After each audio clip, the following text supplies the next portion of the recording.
Good afternoon and welcome to the Happy Half Hour. I'm Leigh Kubin. I'm Sandra Priestley. Welcome to our podcast. Happy Thursday. Happy Thursday.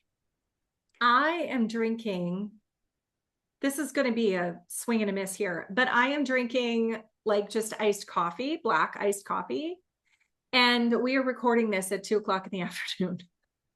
Now, normally my ADHD would mean that I am not affected by caffeine, but I've had quite a bit already. So let's Oh, see how this goes. I might be, I don't know, up working until 2 o'clock in the morning. hey, productive. Yeah, Yeah. I've just got some water in my little Wonder Woman cup, Uh, love it. lemon water. Yeah. So I have been revamping my Change Your Mind, Change Your Life book. Mm. So I'm trying to shorten it. My marketing guy's like, Leigh, if we're going to do a giveaway, this is way too long. Oh, It needs to be short. It needs to be to the point. And I'm revamping it for a talk that I'm giving that out of the blue had a networking meeting with some women. And one of them texted me and said, hey, I want to introduce you to this lady. She's putting together a panel for it's like a 3 day long thing. And she needs someone to speak on anxiety. And I thought hypnotherapy would be a great fit. So why don't y'all connect? And we did. And it like just blew my mind because the people that walk in my door, although not one has walked in and said, okay, I have anxiety and I would like to get off my medication. So can you help me with that? It never shows up like that. I mean, it probably will now. But I have people that come in that are super anxious, that are dealing with huge life events that we begin to work. And then they're coming in going, oh, yeah, talk to my doctor. I'm getting off my meds. Or, those sorts of things. Or the woman that comes in that wants to be able to go on vacation right. without driving her family nuts because she stresses about everything. And watching them call. So I do have all of these stories that I've seen unfold. And I'm like, I'm gonna have to write another book.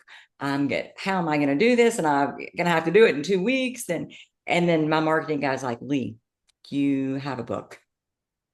It discusses all of this. And it was right there in front of me and I couldn't see it. Mm. Which isn't that how it is? Right. Everything that we want is right there. Yeah. But there's a saying that we can't see the label if we're inside the bottle. Yeah. And that is we're so close to everything, like our space, our life, our excuses, our everything, right? And so it's like we're so in our lives that sometimes we just can't separate ourselves and take an objective look and go, oh, wait a minute, this is so simple. Why didn't I think of this? Mm-hmm. Mm-hmm. That's why it's so good to have a coach, actually, Yeah. because that coach is on the outside looking in, going, whoa, McFly, what are you doing? What is this? Right. Just Like rewrap this. 10 degrees south, just take a look. Like it's right there. But isn't it interesting the way when we begin to open ourselves up to things, how everything that we need just shows up if Yes. you pay attention to it? Well, and it's funny, right? Because every time I start with a business coaching client, Uh-huh. they come to me and they have a specific business goal, but they always leave with something so much more if they're open, like if they're opening themselves up. Yeah. Right. So, like you having people come with a specific situation that they're anxious about, I will guarantee they didn't know, oh, wait a minute. In 3 months' time, I'm going to get off my medication with my doctor. Right. Right. Or in 6 months' time, I'm going to go anxiety. Huh? What? I had anxiety. Mm-hmm. but we go in with a specific situation that's upsetting us, or we have an emotion about that we are struggling with handling. And then all of a sudden, like if we just open up to the miracles of the universe, more miracles fucking happen. 100% over and over. But what happens with the whole anxiety thing is it's just a habit of thought. Yes. Get up in the morning, got to worry about this thing that I've got to control, which I have no control over at all, by the way. But Right. I fixate on it. I think about it. And my body responds. I mean, it is such a normal, natural. Of course, you're going to be anxious when you're looking at stuff from this point of view. Yeah. If you can separate yourself, look at it like God looks at it. Right. God doesn't get anxious. Right. However, you relate. I have a Hindu client and she's I've worked with her for a few weeks and she's amazing. So she was raised Hindu and she had a little falling out with some things that happened. Like she had some trauma, Okay. but she was able to go, those are just people and not this religion itself. Mm-hmm. It's really beautiful the way she has been able to, but what it did is it made her relationship with God even that much stronger, to Oh, where now she loves sitting with people of different faiths and talking about God and hearing about their version of God. And in me listening to her talk, oh, it's like what a teacher. She was sort of a gift that was just put in my chair to expand because I am not that open, I want to say. I yeah. mean, I am when they're talking about their God from the perspective of this is how I connect and this is what fills me up and makes me feel good and wants me to live this kind of life. Where I lose it is when they say, now I need you to believe Right. this in order Right. for you to be okay. And that's when I get a little sideways because I'm like, no, no, no, no, no. And all the walls go up. And then I don't hear anything. It But is so beautiful, though, when you can sit with people of a different faith or a different belief that don't judge you for yours yeah. and don't force theirs on you. Yes. Like, it's almost like sharing, this is my belief. Mm-hmm. Now tell me what you believe. Like, Yes. it's a beautiful exchange. I have so many friends and clients that are extremely religious or have very, very strong spiritual beliefs. Mm-hmm. And even though they're not mine, or we might believe in the same God, but like not in the same way at all, Yeah. I find it fascinating to learn from them. Uh-huh. Fascinating. Mm-hmm. But they also want to learn from me. Yeah. So that's what I think is so cool. I just typically don't attract people that are very closed minded in that way, but I have at times I've worked with people that are very much, this is the way that it is, and if you believe something different, you're wrong. Yeah. You're going, And sorry.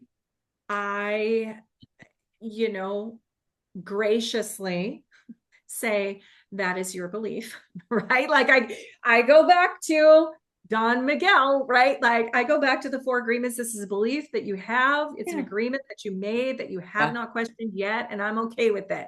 Mm-hmm. What you believe is what you believe, and I'm not here to change you. Yeah. But the relationship never really blossoms, I would say. Right. There's a wall. There's a wall for Yeah. sure. Mm-hmm. Yeah. I've got a few that are sort of in this networking circle. And you can feel the resistance when me and this one other girl in particular show up. And it's funny because she, I think, was Jehovah's Witness growing up. And at one point in her teenage years, she came home and she's like, Mom, this is just all bullshit. Like, you're in a cult. Like, I'm not doing this anymore. And she ran away from home Oh, to get away. Like, it was a whole thing. But she's very similar to this Hindu client, that she can see the beauty in all of it. And yeah, she can see the beauty in your relationship to your God, yeah, as long as you're talking about your relationship and not what she needs to be doing. right. Mhm. Mm. I remember the first person that I really opened up to. She is a staunch Catholic, and she's also a client. And we're talking one day, and she's like, So tell me about what you believe. Mm. Well, I jump into protection mode because she's Catholic, and so I'm sort of tiptoeing in, and then she's like, Well, do you believe in hell? And I'm like, Well, no. I said, except that yes, I do, in the sense that when we separate ourselves from God here, that emotion that we're feeling is our hell.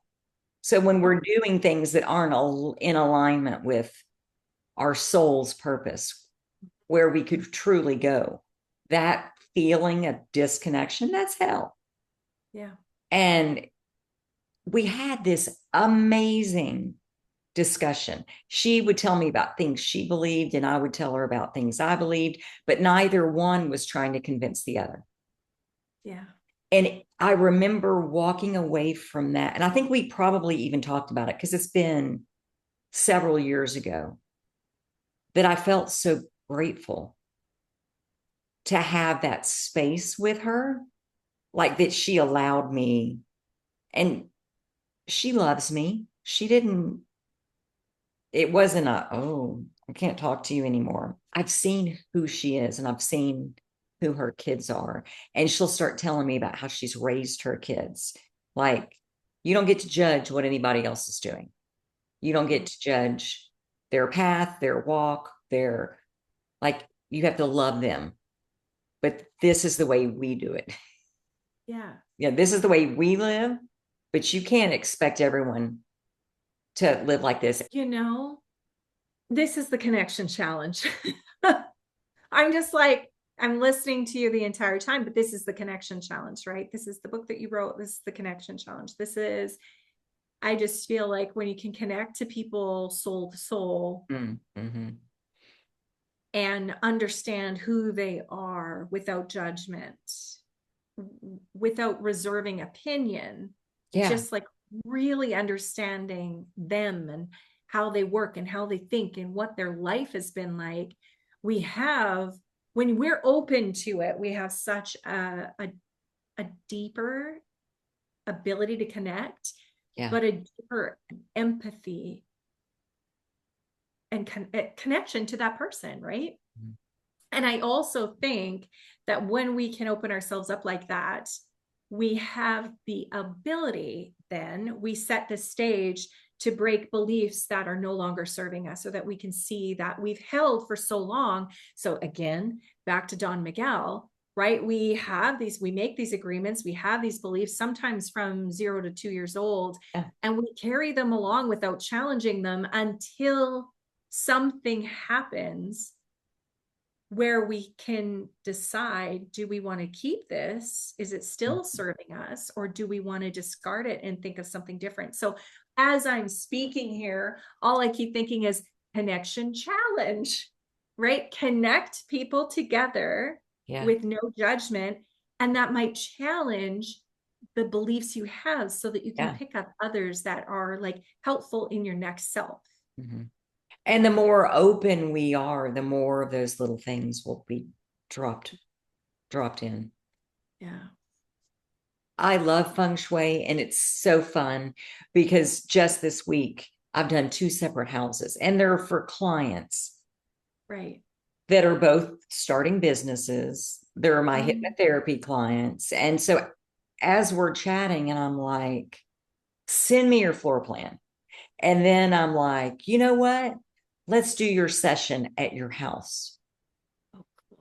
I'll just come to you. So, like, I pick a time when I can get there because they're both like right down the street. But it has been so much fun and reinvigorating, like, oh, because I know the power of our space.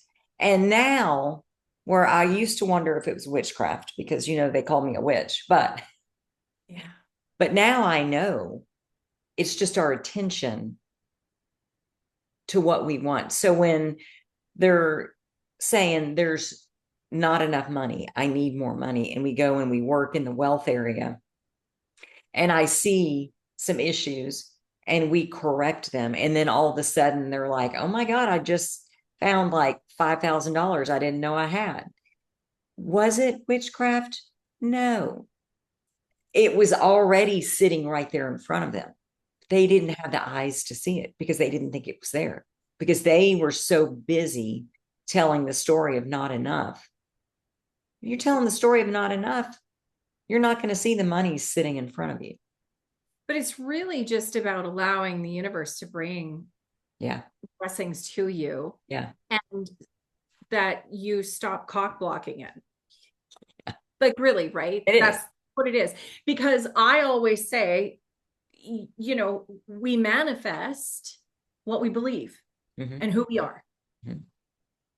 And so we need to reprogram our subconscious mind. And whether we do that through hypnotherapy, through meditation, through journaling, or Through whether we way. do that by, working on our space so Mm-hmm. that we have it's like subconscious reprogramming from our space. Yeah. When I see, that Courage to Change book, it doesn't say to me, Sandra, you need to go back to an Al-Anon meeting, or like, it Right. doesn't say this to me, right? What it says to me is, I am attracting, Mm. I am known to have the courage to change.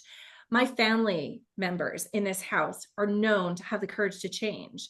And I attract people who have the courage to change. And so do they. Yeah. Like, that's what Yeah. it says to me. And it doesn't even say anything about addictions to me. What it says to me is like just reinventing yourself all the time, like Yeah. just looking at having the awareness of what it is that you think, what it is that you do, where it is that you want to go, and fucking having the courage to drop the bullshit Uh-huh. and go for it. Yes. Amen. And so, I mean, to me, that's what that book is. Mm-hmm. I see it every time I look at the TV. I am always seeing it, whether I'm noticing it or not. My subconscious is noticing it. And that is feng shui to me. And Yeah. I mean, I know, like that Sarah Rossback book, I still can't find that quote.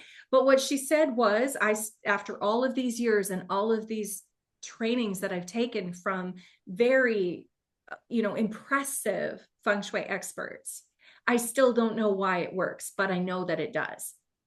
And I'm thinking, I don't fucking care why it works. I know it helps me manifest. Mm-hmm. But I do believe it is like a subconscious reprogramming.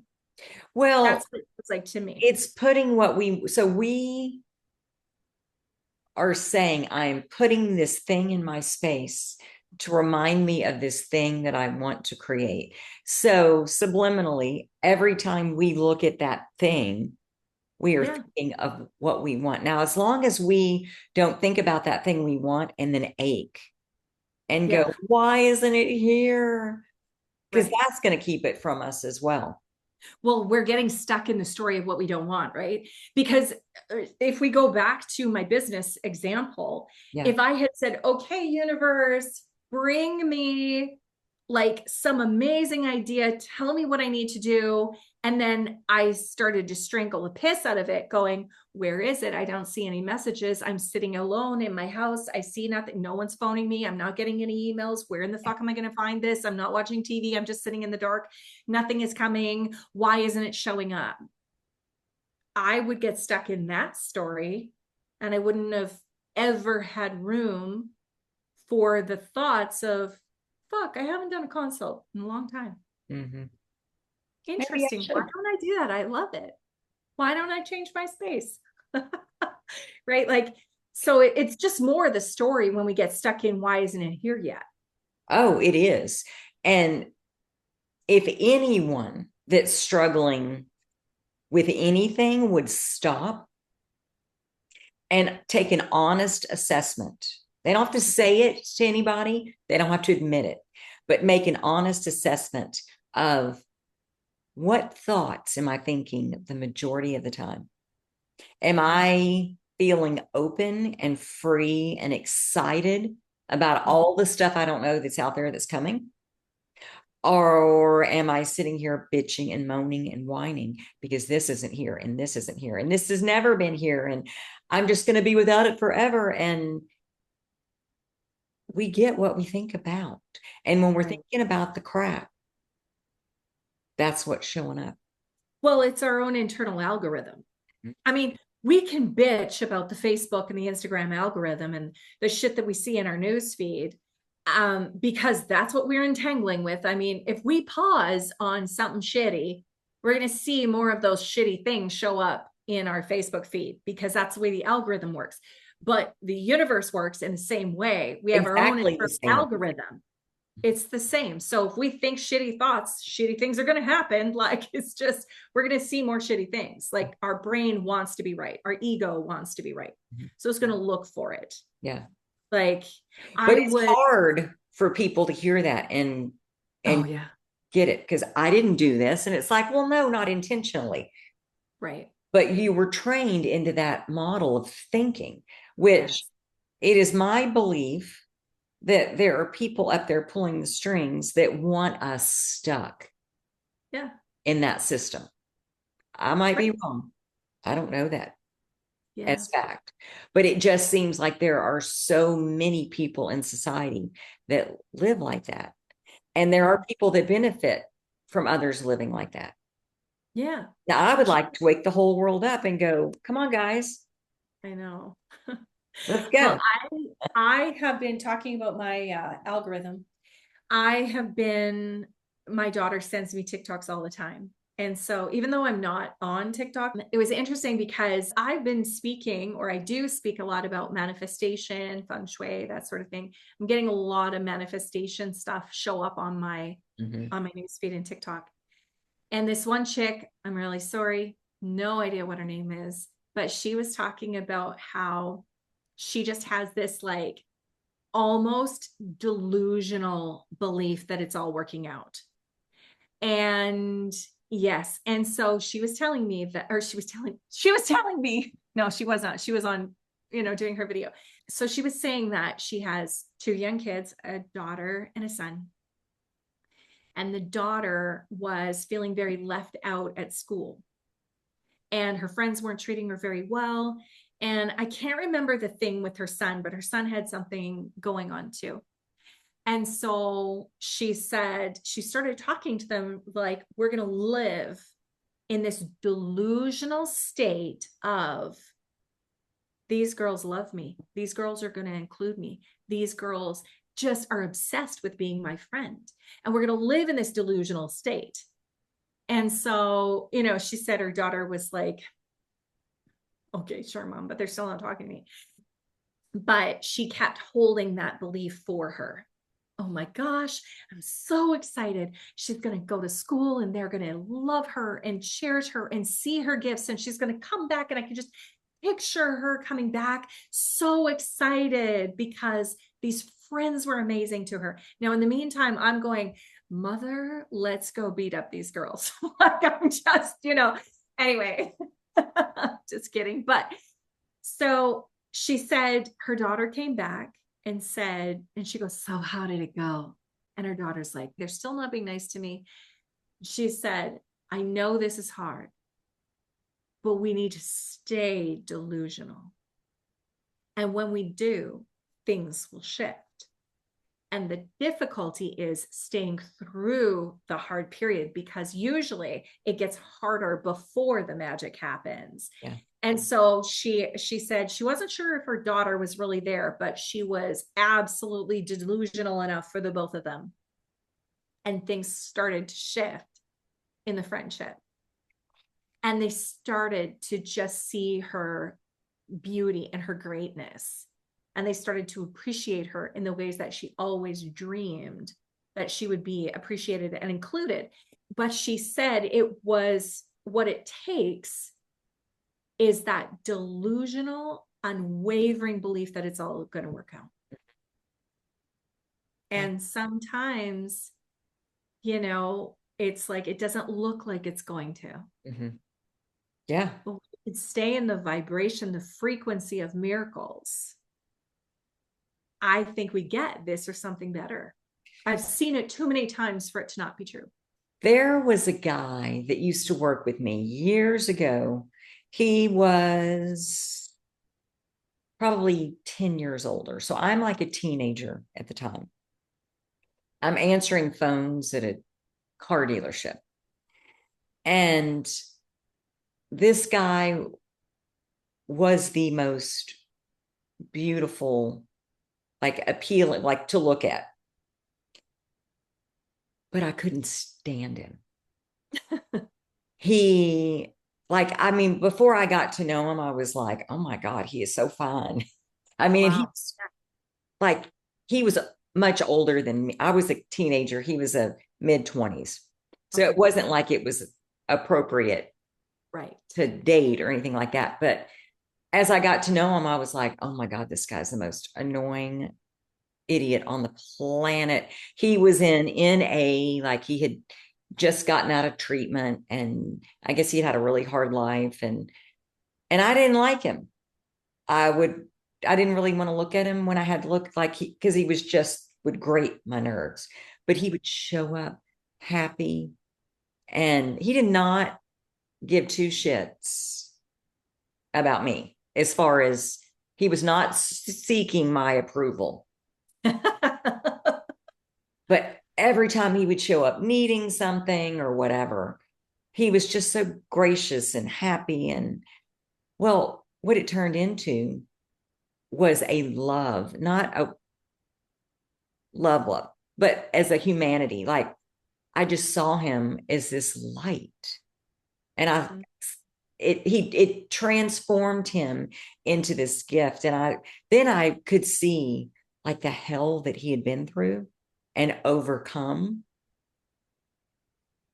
and where he was and how he could just ignore shit for me.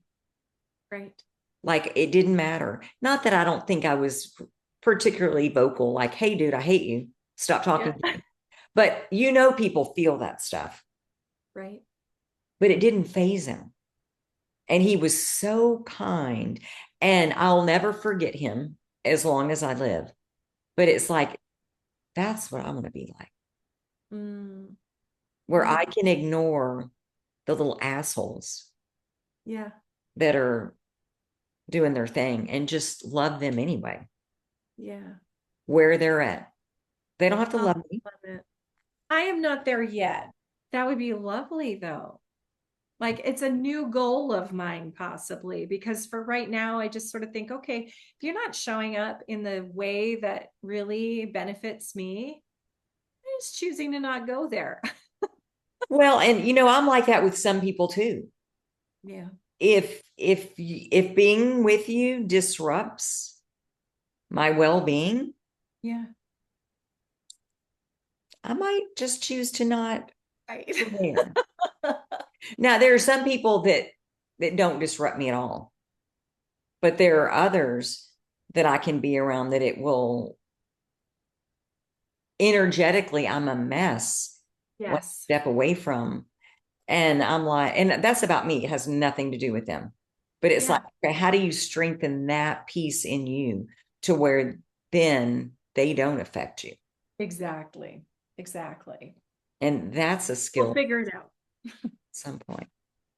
But with that, we are out of time. So thank you, Sandra. This Thank was you. surprising again and good. I know. I know. It was so fun. Have a great week. And thank you guys for joining us. We'll see you next Thursday on the Happy Half Hour. Bye.